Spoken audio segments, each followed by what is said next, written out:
دستور نیوز میں آپ کا استقبال ہے۔ دیکھے گا آج کی یہ خبر۔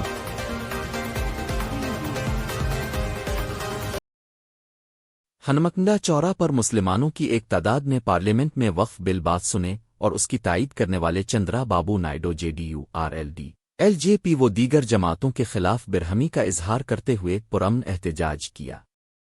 وقف ترمیمی بل 2024 پارلیمنٹ میں پاس ہونے کے بعد بھارت کی مسلم برادری میں شدید مایوسی اور تنازع کھڑا کر دیا ہے۔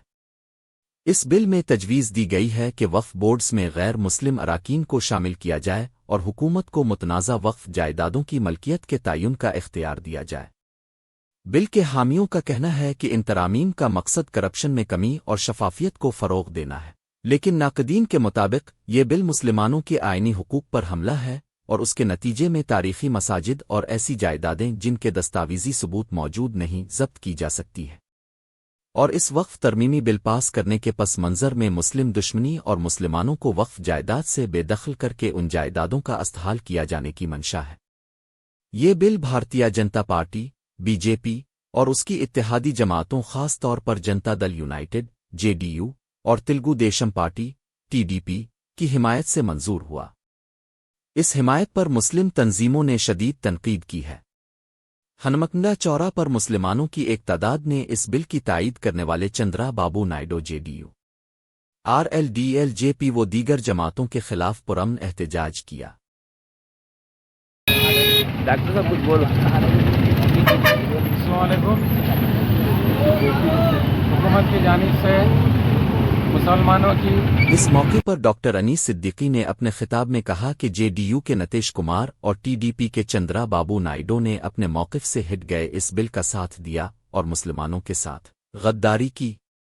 انہوں نے زور دیا کہ قومی جمہوری اتحاد NDA میں شامل وہ جماعتیں جو خود کو سیکولر کہتی تھے انہیں اس خطرناک قانون سازی سے دور رہنا چاہیے تھا، لیکن انہوں نے اس بل کی تائید کر کر اپنے آپ کو سیکولر سیاسی جماعتوں کی فہرست سے خارج کر لیا اور فرقہ پرست طاقتوں میں اپنا شمار کر لیا۔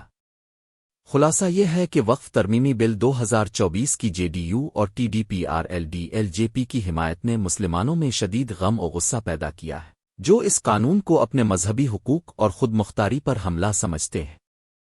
اس موقع پر محمد اعجاز نے بھی خطاب کیا۔ اس موقع پر محمد نعیم الدین محمد خلیل و دیگر سیاسی اور سماجی مسلم قائدین کی خاصی تعداد موجود تھی۔ اوقاف کی جائیدادوں کو ہڑپنے کے لیے پارلیمنٹ میں ایک بل پیش کیا گیا اور اسے پاس کر لیا گیا، اور مسلمانوں سے جن سیاستدانوں نے وعدہ کیا تھا کہ وہ اس بل کے مخالفت کریں گے، انہوں نے پارلیمنٹ میں اپنے ذاتی مفادات کو پیش نظر رکھتے ہوئے اس بل کی موافقت میں اپنے ووٹ دے کر اس بل کو پاس کرنے کا ذریعہ بنے ہیں۔ اس لیے ہم آج احتجاج کرتے ہیں ان تمام لوگوں کو جو انہوں نے مسلمانوں کو دھوکہ دیا اور مسلمانوں سے وعدہ کرنے کے باوجود مسلمانوں کے خلاف اس بل کو پاس کرنے کے لیے اپنی پوری کوشش کی، اور اب یہ بل پھنسا ہوا ہے راجیہ سبھا کے اندر۔ ابھی بھی موقع ہے ان بدماشوں کو، ان دھوکے بازوں کو کہ وہ ابھی تک جو مسلمانوں کو دھوکہ دیتے ہوئے آئے ہیں وہ اس سے باز رہے اور راجیہ سبھا میں اس بل کو پاس ہونے سے روکنے کی پوری طرح سے کوشش کریں۔ شکریہ۔